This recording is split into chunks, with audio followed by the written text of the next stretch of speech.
Hello and welcome again to the maths class with me Sarika। आज क्या करना है हमें? आज हम करेंगे चैप्टर नंबर 12 और जिसका नाम है अलजेब्रिक एक्सप्रेशन।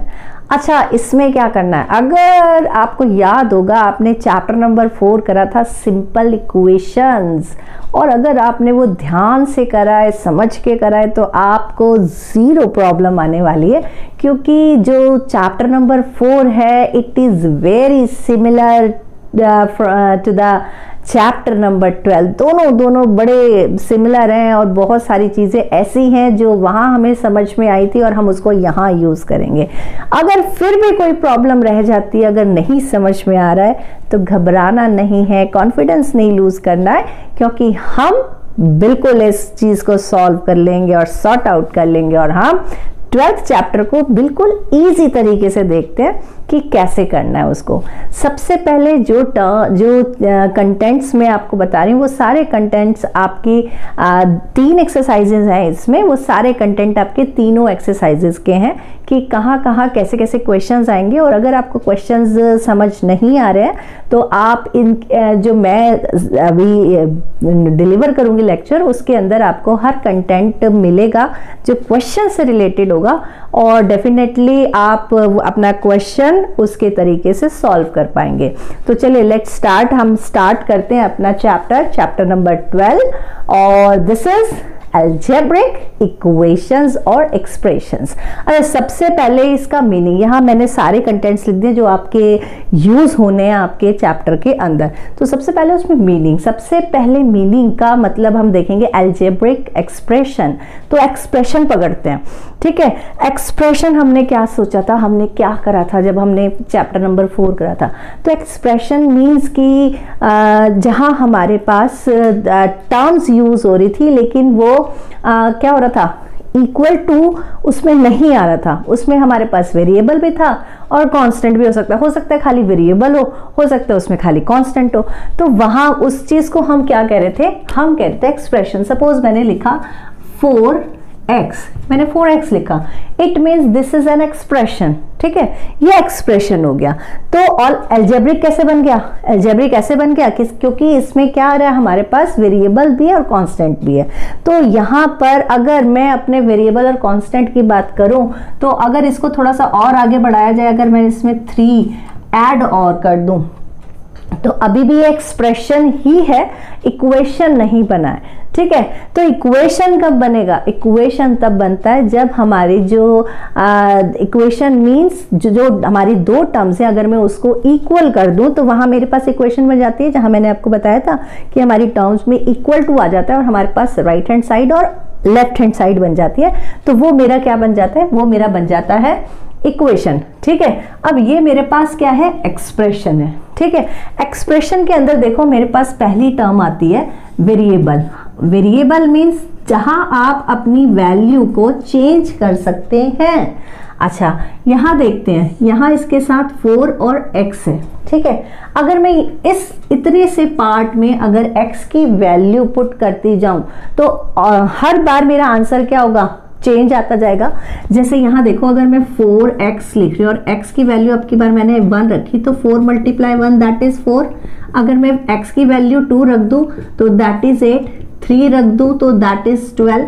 तो हर बार क्या हो रहा है, इसकी वैल्यू चेंज हो रही है। It means this is a variable, ठीक है। यहाँ वेरिएबल हो गया। इसके बाद मेरे पास क्या बना है? मेरे पास एक टर्म ऐसी भी है जो कांस्टेंट है। Constant means numerical value. यहाँ पर 3 जो है वो 3 रहेगा, उसके साथ कुछ नहीं है। तो 3 है तो 3 रहेगा, 4 है तो 4 रहेगा। यानी ऐसी टर्म जो हमारी चेंज नहीं हो सकती, उसको हम क्या कहते हैं? उसको हम कहते हैं कांस्टेंट। तो यहाँ पे मेरे पास कांस्टेंट और वेरिएबल बन गया, ठीक है।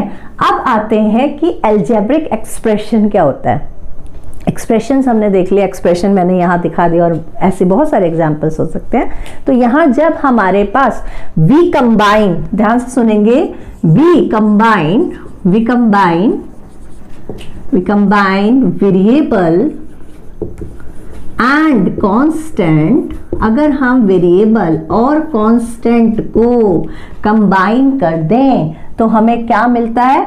हमें मिलता है अलजेब्रिक एक्सप्रेशन, अलजेब्रिक एक्सप्रेशन।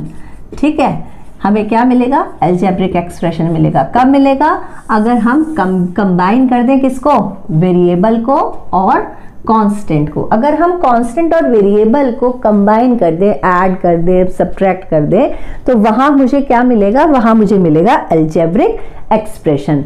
अच्छा, अब हमने यहाँ से मीनिंग देख लिया, वेरिएबल कांस्टेंट देख लिया, अलजेब्रिक एक्सप्रेशन देख लिया।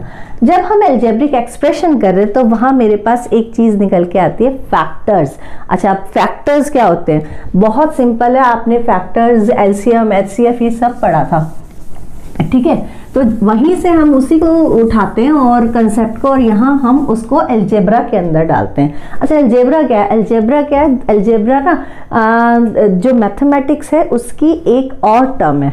ठीक, जैसे क्या होता है, जैसे केमिस्ट्री में आगे आप फर्दर स्टडीज, जैसे साइंस, पहले आप ईवीएस पढ़ते थे, ईवीएस आगे फर्दर जुड़ी तो साइंस हो गई, साइंस आगे और आगे ऐड हो गई, उसके साथ बायो हो गया, फिजिक्स हो गया, केमिस्ट्री हो गया।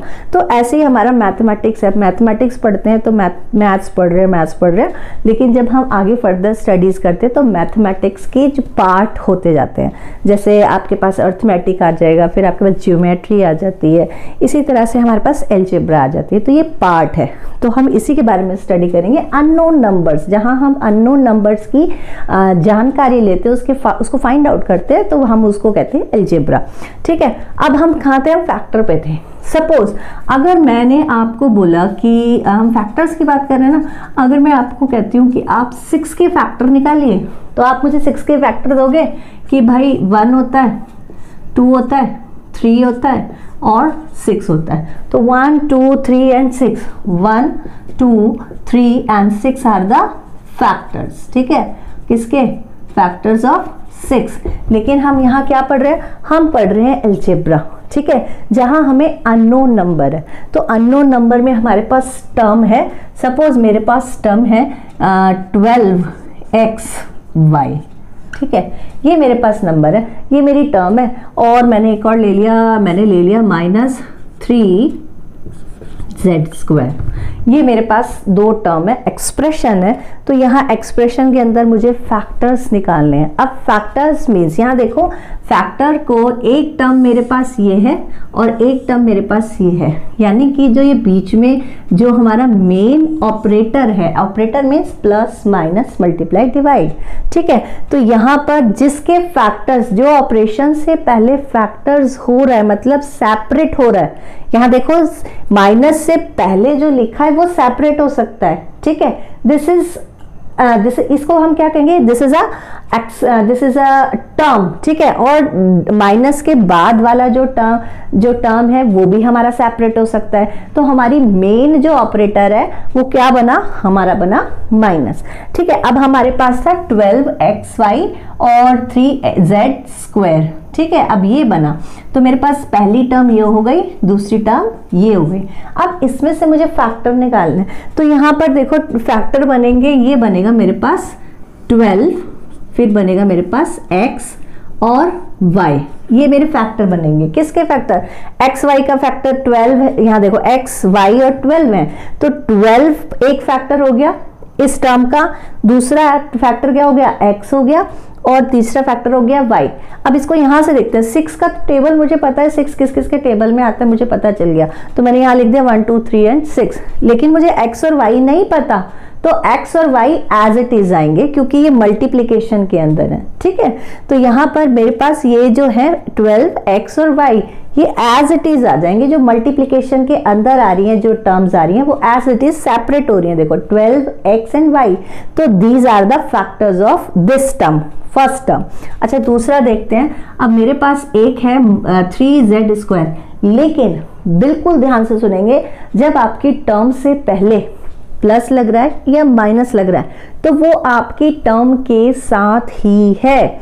अच्छा, यहाँ हम इसको नहीं छोड़ सकते कि हम ले लेते हैं सिर्फ 3z², नहीं, हम यहाँ पर इसके साथ इसका साइन भी लेके चलेंगे। अगर प्लस है तो प्लस लेके चलेंगे, माइनस है तो माइनस लेके चलेंगे। तो यहाँ मेरे पास जो दूसरी टर्म बन रही है वो बन रही है ये पूरी -3z²।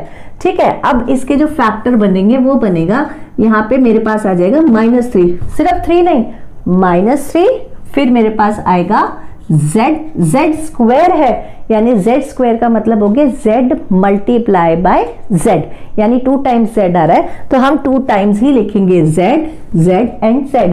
यानी अगर फैक्टर्स का मतलब होता है कि अगर मैं इनको मल्टीप्लाई करूं तो वो मेरी टर्म निकल के आनी चाहिए, ठीक है। ऐसे अगर मैं इनको मल्टीप्लाई करूं तो वो मेरी टर्म निकल के आनी चाहिए। ये चीज बड़े ध्यान से सुननी है, दोबारा से सुनते हैं, दोबारा देखते हैं। फैक्टर्स क्या है? फैक्टर्स मीन्स कि आपके जो ऑपरेटर था उससे पहले वाली जो टर्म्स है अगर वो सेपरेट हो रही हैं, मल्टीप्लिकेशन के अंदर हैं और वो सेपरेट हम उनको कर सकते हैं, तो these are called the terms. जैसे हम यहाँ देख रहे हैं 12xy, ठीक है, और दूसरी टर्म है मेरे पास -3z स्क्वायर, यानी दूसरी टर्म के साथ माइनस आ रहा है, ठीक है। जो ऑपरेटर है वो सेकंड टर्म के साथ आ रहा है तो हम माइनस ही लेंगे उसके साथ। तो यहाँ अगर मैं सेपरेट करती हूँ, सेपरेट किस में? मल्टीप्लिकेशन में है ना, तो मल्टीप्लिकेशन में हम इसको सेपरेट करते हैं, मेरे पास फैक्टर बनेगा, एक तो 12 बनेगा, ठीक है, x बनेगा और y बनेगा। अब सेपरेट करने का मतलब है कि अगर मैं इन तीनों को मल्टीप्लाई करूँ तो मेरे पास क्या ये आ रहा है? बिल्कुल आ रहा है। अगर मैं 12 मल्टीप्लाई x मल्टीप्लाई y करूँ तो मेरे पास आएगा 12xy, यही बन जाएगा ना। तो ये इसके क्या बन जाएंगे? फैक्टर। ऐसे यहाँ देखते हैं -3z स्क्वायर, तो यहाँ हम माइनस भी लेंगे तो मेरे पास फैक्टर बनेगा -3 और z स्क्वायर था तो स्क्वायर का ये नहीं कि z स्क्वायर लिख दिया, नहीं, z स्क्वायर को हमें क्या करना है? खोलना है, यानी z एंड z स्क्वायर का मतलब 2 टाइम्स z, तो यहाँ हमने लिखा -3z एंड z। अच्छा, इसको मल्टीप्लाई करके देखते हैं क्या मेरे पास यही चीज आती है? बिल्कुल यही आ रहा है, -3z स्क्वायर। तो यहाँ और यहाँ देखो यही टर्म यूज हो रही है, इसीलिए हम इसको क्या कह रहे हैं? फैक्टर कह रहे हैं। नेक्स्ट है मेरे पास कोफिशिएंट, इसी के अंदर एग्जाम्पल देखते हैं और कोफिशिएंट बनाते हैं कि कोफिशिएंट क्या होता है। ये हमारे पास नई टर्म आई है कोफिशिएंट। तो कोफिशिएंट के अंदर हम सेम, ऐसा नहीं है कि बहुत ज़्यादा टिपिकल आपके पास टर्म्स आते जा रहे हैं और आपको समझना मुश्किल हो रहा है, सिर्फ आपने थोड़ा सा ध्यान रखना कि कोफिशिएंट, फैक्टर्स, ये सब हैं क्या। कोफिशिएंट ये मेरे पास आ गया कोफिशिएंट। चलो अच्छा, इसमें हम एक एग्जांपल लेते हैं। मैंने लिया 7y स्क्वायर एंड -5, ये मेरे पास एक एक्सप्रेशन था, ठीक है। अब यहाँ से कोफिशिएंट मीन्स क्या होता है? कोफिशिएंट का मतलब है कि जो आपके वेरिएबल के साथ जो न्यूमेरिकल वैल्यू है, वेरिएबल के साथ, variable means XYZ ABCD PQRS, ठीक है, अगर उसके साथ कोई न्यूमेरिक वैल्यू साथ में है, मल्टीप्लाई हो रही है, इट मीन्स वो उसका क्या बन रहा है? कोफिशिएंट बन रहा है, ठीक है। जैसे कि यहाँ हो रहा है, यहाँ मेरे पास है 7y स्क्वायर। अब ये देखो y जो है वो वेरिएबल है और उसके साथ जो न्यूमेरिक वैल्यू आ रही है वो क्या आ रहा है? 7, ठीक है। तो 7 क्या बनेगा? इसका कोफिशिएंट बनेगा, यानी 7। अच्छा, अब आप कहोगे कि 5 भी तो है, लेकिन 5 के साथ कोई भी वेरिएबल नहीं है, इसलिए 5 ही है। 5 तो कोफिशिएंट है, न्यूमेरिक वैल्यू है, लेकिन वो y का कोफिशिएंट नहीं है, ठीक है। तो यहाँ पर कोफिशिएंट से मीन्स है कि जो आपके वेरिएबल के साथ न्यूमेरिक वैल्यू दिखाई दे रही है, जो जुड़ी हुई है, जो मल्टीप्लाई हो रही है, वो हमारा क्या बनता है? कोफिशिएंट बनता है। एक और देखते हैं। सपोज मैंने लिया -8 p square q square -r square, ठीक है, मैंने ये लिया और r स्क्वायर की जगह चलो r स्क्वायर ही ले लेते हैं। अब यहाँ देखो, यहाँ मेरे पास एक टर्म ये हो गई और दूसरी टर्म ये हो गई, तो यहाँ से मुझे कोफिशिएंट पता चलेगा। अब 8 किसके साथ है? किसके साथ मल्टीप्लाई हो रहा है? p स्क्वायर और q स्क्वायर के साथ। तो पहले ले लेते हैं, ये ले लिया मैंने, पहली टर्म लिख दी p स्क्वायर q स्क्वायर। तो इसके साथ कौन सी टर्म मल्टीप्लाई हो रही है? हमारे पास हो रही है 8, ठीक है। 8 क्या है? न्यूमेरिक है, तो न्यूमेरिक वैल्यू है ना। -8 किसका कोफिशिएंट बनेगा? p स्क्वायर और q स्क्वायर का। तो इसका बना हमारा न्यूमेरिक कोफिशिएंट क्या बनेगा? This is -8। कोफिशिएंट भी लिख सकते हैं, न्यूमेरिक कोफिशिएंट भी बोल सकते हैं। अच्छा, दूसरा है मेरे पास -r स्क्वायर। तो इसके साथ अच्छा कहीं पर भी ये देखना कि अगर आपके पास खाली वेरिएबल है खाली वेरिएबल है, सिर्फ वेरिएबल लिखा, जैसे इस केस में हो रहा है कि आर स्क्वायर है, तो वहां पर आर स्क्वायर के साथ क्या हो रहा है, 1 मल्टीप्लाई हो रहा है। तो जहां पर कुछ नहीं है इट मीन्स वहां 1 मल्टीप्लाई हो रहा है। अगर मैं इसको 1 के साथ मल्टीप्लाई करूं तो क्या आएगा, आर स्क्वायर ही तो बनेगा। अगर मैं इसको लिखूं माइनस, आर माइनस तो था ही, 1 मल्टीप्लाई बाय आर स्क्वायर, तो क्या बनेगा, माइनस आर स्क्वायर बनेगा ना। तो इसका जो कोफिशिएंट बना that is r square equal to -1। ठीक है, तो ये इसका कोफिशिएंट हो गया। हमें अब पता चल गया, फैक्टर भी पता चल गया, हमें कोफिशिएंट भी पता चल गया। अब हम आते हैं like terms and unlike terms. क्या लिखेंगे आप, like terms and unlike terms. ये बिल्कुल सेम टू सेम है। लाइक का मतलब एक जैसा और अनलाइक का मतलब बिल्कुल अलग अलग। तो यहाँ मेरे पास, हम इसको ऐसे कर लेते हैं, यहाँ हम करते हैं टर्म्स। ठीक है, टर्म्स हमें पता है। अच्छा, इसके 2 पार्ट्स हम करते हैं। यहाँ हम लिखते हैं लाइक टर्म्स, ठीक है, लाइक, और यहाँ लिखते हैं अनलाइक। अब लाइक टर्म्स क्या होते हैं और अनलाइक टर्म्स क्या होते हैं। लाइक टर्म्स के अंदर अगर आपके वेरिएबल सेम है, सेम जा रहे हैं, उसमें आपको कोई ये नहीं देखना कि आपका न्यूमेरिक कोफिशिएंट क्या है, 6 भी हो सकता है, 5 भी हो सकता है, 8 भी हो सकता है, कुछ भी हो सकता है। लेकिन उस टर्म्स के जहां हम कंपेयर करें, लाइक टर्म्स कैसे देखेंगे, 2 में देखेंगे, मोर देन 2 में देखेंगे। तो यहाँ एग्जाम्पल के थ्रू देखते हैं। लाइक टर्म्स में मैंने ले लिया सपोज -2 xy ले लेते हैं, और मैंने ले लिया 8xy, और मैं ले सकती हूँ 1/2 xy। ठीक है, अब यहाँ देखते हैं, यहाँ मेरे पास इसमें क्या है, -2 xy। मैंने आपको बोला कि जो भी टर्म्स हमारे पास आ रही हैं वो लाइक कब बनेंगी, जब उसके क्या होंगे, वेरिएबल्स सेम होंगे। वेरिएबल मीन्स ABCD XYZ और ये सब जो भी अल्फाबेट्स हम लिख रहे हैं वो वेरिएबल है। अगर वो सारी टर्म्स के अंदर इक्वल है, सेम है, वही सेम टू सेम लिखे हैं, XY लिखा है तो XY ही होने चाहिए, तो वहां मेरी जो टर्म बनेगी वो बनेगी हमारी लाइक टर्म। यहां देख लेते हैं, -2 xy, ठीक है, 8 xy, हाफ xy। अच्छा, न्यूमेरिक कोफिशिएंट की कोई भी वो नहीं है कि वो सेम होने चाहिए। न्यूमेरिक कोफिशिएंट आपके डिफरेंट हो सकते हैं, 2 हो सकता है, 5 हो सकता है, 1/4 हो सकता है, 7/9 हो सकता है, कुछ भी हो सकता है। आपने उसको नहीं देखना है, आपने सिर्फ अपनी वेरिएबल चेक करने हैं। ठीक है, अब ये आपको कहाँ बेनिफिट करता है, ये आपको बेनिफिट करेगा इसके नेक्स्ट वाला जो है ना, ऐड एंड सब्ट्रैक्ट जब हम करेंगे वहां बेनिफिट करेगा। तो यहाँ देखो, यहाँ पे लाइक टर्म कैसे बन रही है, -2 xy, क्योंकि इस वाले टर्म में भी xy है। सेकंड मेरी टर्म है 8 xy, इसके वेरिएबल भी सेम है xy। यहाँ मेरी टर्म बन रही है हाफ xy, तो इसके भी क्या है, सेम है। ठीक है, अब लाइक टर्म्स हमें पता चल गई। लाइक टर्म्स के अंदर जहां हमारे पास वेरिएबल्स सेम है वो मेरी लाइक टर्म्स है, और अनलाइक में बिल्कुल अपोजिट है, जहां मेरी जो वेरिएबल्स हैं वो डिफरेंट आ रहे हैं, इट मीन्स वो अनलाइक टर्म्स हो गई। जैसे 1/5 x² y² 2 z² और -5 p² r²। यहाँ देखो, ये यहाँ पे सारी जो टर्म्स हैं उसके अंदर जो वेरिएबल्स आ रहे हैं दे आर डिफरेंट। ठीक है, सब एक दूसरे से different from the each other. यहाँ देखो x² y² है फर्स्ट वाले में एग्जाम्पल में, सेकंड में मेरे पास z² है, नेक्स्ट मेरे पास p² r² है। तो यहाँ पर सब एक दूसरे से डिफरेंट है, सारे के सारे वेरिएबल्स डिफरेंट है। इट मीन्स यहाँ पर ये क्या हो रहा है, अनलाइक। अनलाइक का मतलब ये होता है जो डिफरेंट हो, एक दूसरे से डिफरेंट हो, वहां हम यूज करते हैं अनलाइक। तो ये मेरी टर्म्स बन गई। यहाँ मेरी टर्म्स 2 पार्ट्स में डिवाइड हो गई थी, लाइक और अनलाइक। तो लाइक के अंदर सेम वेरिएबल और अनलाइक के अंदर यहाँ लिख लेते हैं, यहाँ लिखते हैं सेम वेरिएबल। ठीक है, और यहां मेरे पास आएगा डिफरेंट वेरिएबल, ये मेरे पास आ जाएगा डिफरेंट वेरिएबल। तो ये मेरे पास थी like terms and unlike terms. अच्छा, इसी में अब हमारे पास टर्म्स आती जा रही हैं, तो हो सकता है कहीं 1 हो, कहीं 2 हो, कहीं 3 हो, या ज़्यादा भी हो सकती हैं।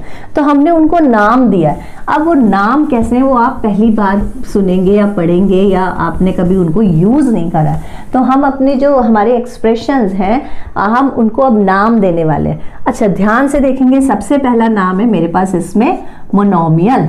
मोनोमियल। तो मोनोमियल का मतलब होता है जहां पर मोनो यूज हो रहा है, मोनो मीन्स वन, ठीक है। जहां मोनोमियल, इसको पढ़ेंगे मोनोमियल।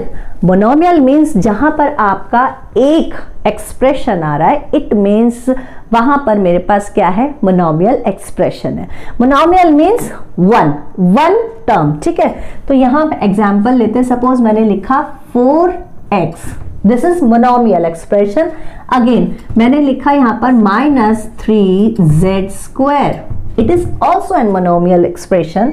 अच्छा, नेक्स्ट मैंने लिखा 3/8p², this is also monomial expression. तो जहां मेरे पास सिंगल टर्म यूज हो रही है वो मेरे क्या होता है, मोनोमियल। उसके बाद मेरे पास आता है बाइनोमियल। बाइनोमियल से ही पता चल गया होगा, bi means two, binomial. Binomial का मीन्स होता है जहां ये बाय, इस बी आई जहां लगता है, इट मीन्स वहां पर टू रिप्रेजेंट हो रहा है। तो जहां पर टू टर्म्स रिप्रेजेंट हो रही हैं, दिस इज कॉल्ड बाइनोमियल। जैसे मोनोमियल में एक टर्म यूज हो रही थी, बाइनोमियल के अंदर हमारे पास टू होंगे। और जहां ज्यादातर मैंने जो एग्जांपल दिए वहां मैंने टू के ही दिए हैं। तो यहां जैसे मैंने यहां ही लिखा, इसी को लिख लेते हैं 4x और साथ में इसको जोड़ देते हैं 3z²। This is a binomial expression. यहां पर देखो अलग अलग टू है।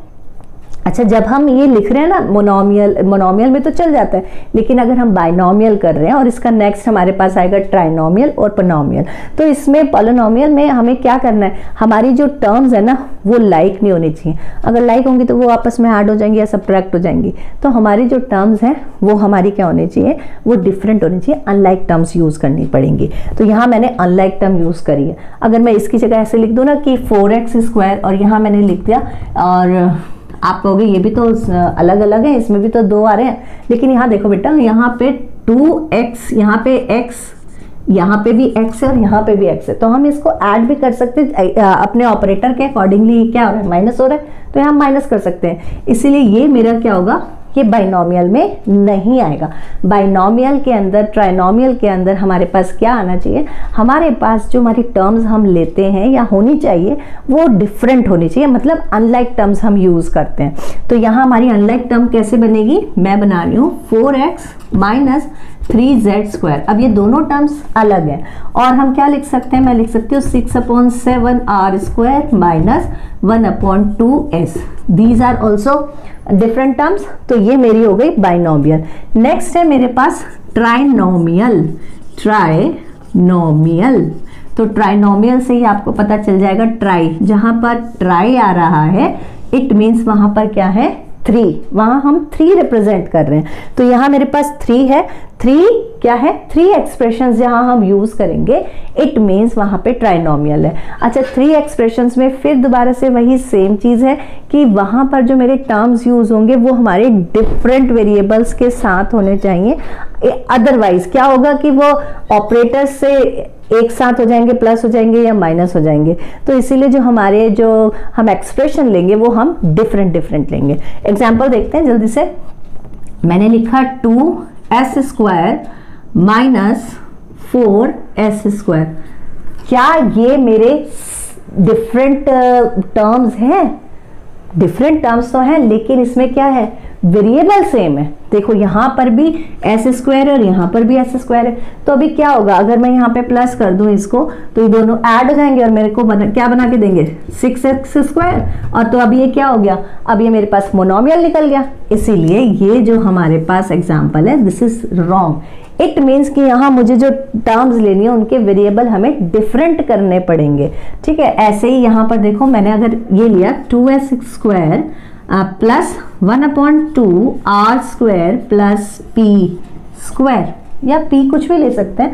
तो यहाँ मेरे पास 3 डिफरेंट टर्म्स हैं जिनके वेरिएबल डिफरेंट है। यहाँ s² है, यहाँ r² है, यहाँ p² है। और दूसरा भी ले सकते हैं, अगर मैंने लिया x + y + z, ये ट्राइनोमियल है क्योंकि all the 3 variables are different from each other. तो ये तीनों अलग हैं एक दूसरे से। तो यहाँ पर क्या आ रहा है, ट्राइनोमियल।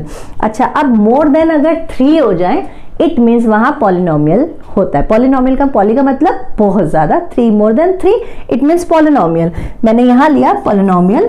पॉलिनोमियल के अंदर मेरे पास आ जाएगा, जहां पर हमारे पास मोर देन 3 टर्म्स यूज हो रही है, इट मीन्स वहां पॉलिनोमियल यूज हो रहा है। जैसे मैंने लिया a plus B minus C minus D, this is called polynomial. मैंने लिया x plus Y plus Z plus a, this is also polynomial. तो यहाँ पर मेरे पास मेरी monomial, binomial, trinomial and polynomial, ये चीज़ें आपने ध्यान में रखनी है। और ये कब यूज होंगी, ये अभी हमारे जस्ट इसके नीचे जो हमने लिखा है एडिशन एंड सब्ट्रैक्शन, इसमें बहुत यूज होने वाली हैं।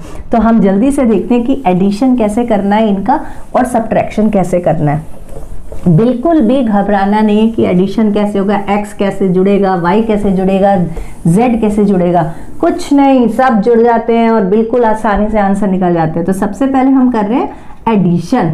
एडिशन में हमें ये पता होना चाहिए लाइक, ठीक है। अभी लाइक टर्म्स को जब जोड़ेंगे तो हमारा एडिशन हो जाएगा, सब्ट्रैक्ट करेंगे तो माइनस हो जाएगा, इतना सही काम है बस। अच्छा, एडिशन करना है। एडिशन के लिए मैंने टर्म्स ली हैं 5x स्क्वायर माइनस 4y, ठीक है। एक मेरे पास ये है, इसमें ऐड करना है मुझे, एंड मैं ले लेती हूँ 3x स्क्वायर प्लस 2y, ठीक है। इनको मुझे ऐड करना है। अच्छा, इसमें से अब किसके साथ एडिशन होगी? एडिशन किसके साथ होगी? जो मेरी लाइक टर्म्स है वो लाइक के साथ ही जुड़ेंगी, जो अदर टर्म है वो अदर टर्म्स के साथ ऐड होंगी। तो सबसे पहले एंड के साथ हम क्या लगाना है, हमें प्लस लगाना है। एंड लगा है, इट मीन्स अगर एडिशन लिखा है तो एंड की जगह प्लस लग जाएगा, और अगर माइनस है तो एंड की जगह माइनस लग जाएगा। तो यहाँ लिखते हैं 5x square minus 4y, and की जगह प्लस, ठीक है। और उसके बाद वाली टर्म ब्रैकेट में लिखेंगे 3x स्क्वायर प्लस 2y। अब ये ध्यान रखना है कि जब हम ब्रैकेट लगा रहे हैं, इट मीन्स कि जो ब्रैकेट के अंदर अगर हम प्लस लगा रहे हैं ना, उसके बाहर प्लस है तो वो एज इट इज रहता है। लेकिन अगर माइनस है, बाहर माइनस है, अगर इसकी जगह माइनस होता तो अंदर, अगर ब्रैकेट के अंदर वाली सारी टर्म क्या हो जाती, चेंज हो जाती। तो लेकिन हमारे पास माइनस है, प्लस है, तो इसलिए कोई टर्म चेंज नहीं होगी, हम एज इट इज लिखेंगे। अभी मैं बताऊंगी कि ये मैं क्यों कर रही हूँ। 5x स्क्वायर माइनस 4y, अब एज इट इज इसको लिख लेते हैं plus 3x square plus 2y, ठीक है।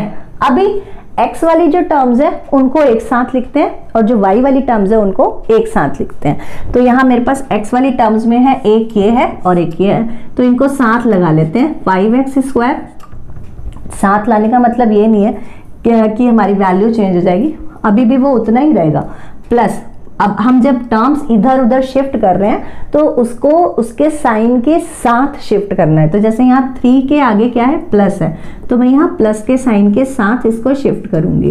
इसके बाद मेरे पास है माइनस का 4y और प्लस 2y। अब मैंने जो अपने वेरिएबल्स है, अपने सेम वेरिएबल्स एक साथ रख लिए हैं, ठीक है। अब यहाँ देखते हैं, ये प्लस का, ठीक है।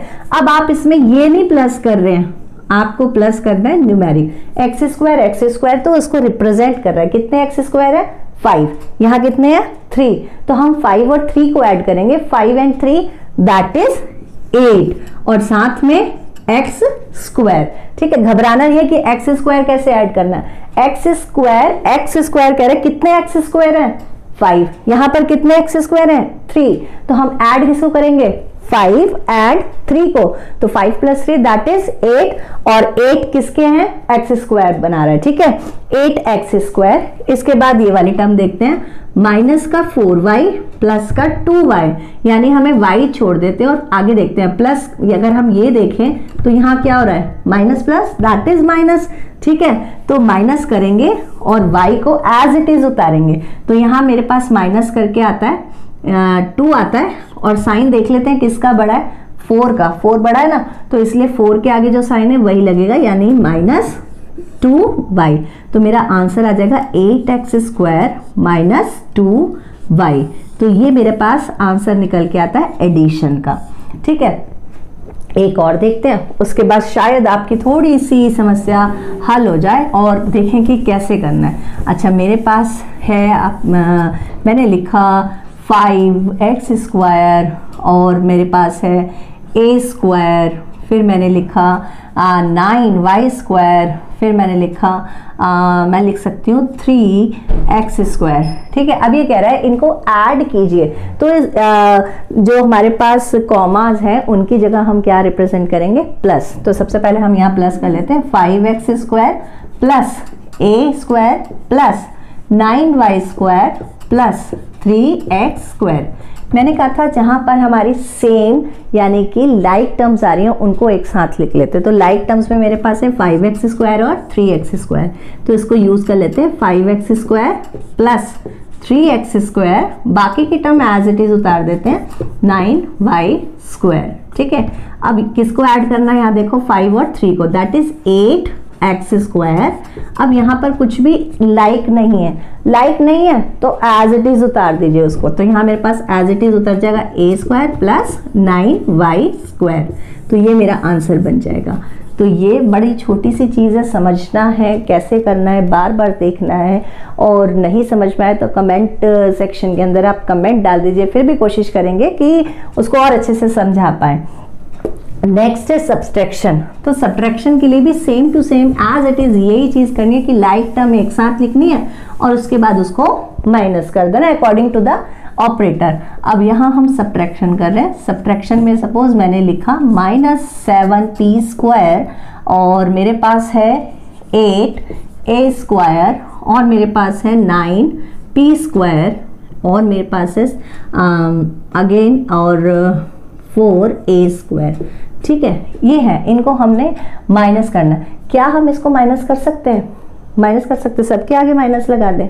नहीं, तो मैं यहाँ क्या कर रही हूँ, मैं कर रही हूँ यहाँ पे इसको प्लस दे देती हूँ और यहाँ लिख देते हैं एंड, और यहाँ पे हम लगा देते हैं, सपोज मैं यहाँ पे माइनस लगा देती हूँ। ठीक है, तो ये मेरी 2 टर्म्स बन गई। पहली टर्म बन गई ये वाली और दूसरी टर्म बन गई ये वाली। ठीक है, तो माइनस कैसे करेंगे, सबसे पहले इसको लिख लेते हैं, -7p² प्लस 8a²। माइनस करना है ना, तो एंड की जगह क्या लगाना है, माइनस। फिर हमें क्या यूज करना है, ब्रैकेट। ठीक है, ब्रैकेट के बाद एज इट इज जो हमारे पास टर्म लिखी है वो हम लिख लेंगे। ठीक है, ये लिख लिया। अब मैंने क्या बताया था, जब हम ब्रैकेट के बाहर अगर हमारे पास माइनस है, ब्रैकेट हमने लगाया ना, तो ब्रैकेट के बाहर, ब्रैकेट क्यों लगाया, ब्रैकेट इसलिए लगाया, अगर मैं यहाँ पर ब्रैकेट नहीं लगाती, ये नहीं लगाती, तो ये जो माइनस है वो सिर्फ क्या शो करता कि ये माइनस का 9 बन रहा है। ठीक है, लेकिन जो माइनस है वो किसके साथ आ रहा है, इन दोनों टर्म्स के साथ आ रहा है। तो दोनों को रिप्रेजेंट करने के लिए मुझे क्या यूज करना पड़ेगा, ब्रैकेट यूज करना पड़ेगा। ठीक है, तो जब हमारे पास माइनस ब्रैकेट के बाहर आ रहा है और जब हम ब्रैकेट ओपन करेंगे तो जो हमारे ब्रैकेट के अंदर जो साइन है वो चेंज हो जाते हैं, यानी प्लस है तो माइनस हो जाएगा और माइनस है तो प्लस हो जाएगा। तो हम इसी तरह से देख लेते हैं, -7p² प्लस 8a² और अब साइन चेंज होने वाले हैं। ब्रैकेट के अंदर ये क्या है, प्लस का है ना 9, तो ये बन जाएगा माइनस का 9p²। ये क्या है, माइनस का, तो ब्रैकेट खोलते ही बन जाएगा 4a² प्लस का। ठीक है, देखो साइन चेंज हो गए, प्लस का 9 था, माइनस का 9 आ चुका है, -4 था, प्लस का 4 बन चुका है। अब हमें लाइक टर्म्स एक साथ करनी है, मतलब जो वेरिएबल सेम है उनको एक साथ लिखना है। यहाँ मेरे पास p है और p है, यहाँ मेरे पास a और a, यानी p वाली टर्म्स को एक साथ और a वाली टर्म्स को एक साथ। तो यहाँ मैं लिख रही हूँ 7p²। फिर दोबारा याद करेंगे कि जो हमारी टर्म्स हम लिख रहे हैं उसके साथ हम साइन भी लेके आएंगे। तो यहाँ मेरे पास माइनस का 9p² है और दूसरी टर्म्स हमारे पास बन रही है 8a² प्लस 4a²। ठीक है, अभी ऐड करने के लिए हमने p नहीं ऐड करना, हमने क्या ये देखना है, माइनस का 7 और माइनस का 9, -7 और -9, माइनस माइनस प्लस, यानी 7 + 9 दैट इज 16। और साइन किसका लगेगा, जो नंबर बड़ा होता है उसके आगे जो साइन होता है, जो नंबर बड़ा है दोनों में से उसके आगे जो भी साइन है वो साइन उसके आंसर में लगता है। तो यहाँ 9 के आगे हमारे पास माइनस है तो माइनस का 16, लेकिन ये माइनस का 16 किसके साथ आया है, पी स्क्वायर के साथ जो हमारा वेरिएबल है। नेक्स्ट देखते हैं प्लस का 8 प्लस का 4, दैट इज यहाँ तो सिंपल है, 8 है और 4 है, तो ये मेरे पास 12 बनता है। तो मेरे पास यहाँ आ जाएगा प्लस का 12 और वेरिएबल है हमारे पास ए स्क्वायर, तो आंसर बनेगा -16 पी स्क्वायर प्लस 12 ए स्क्वायर। तो ये मेरे पास क्या बना, आंसर बनेगा। और ये सारी चीज़ें जो हैं वो आपको ज़रूर क्या करने वाली हैं, फ़ायदा देने वाली हैं, प्रॉफिट करने वाली। जब आप आंसर करेंगे, क्वेश्चन करेंगे, तो डेफिनेटली ये ज़रूर आपको क्या करेंगे, बेनिफिट करेंगे और आपके कॉन्फिडेंस को हाई करेंगे। Thank you.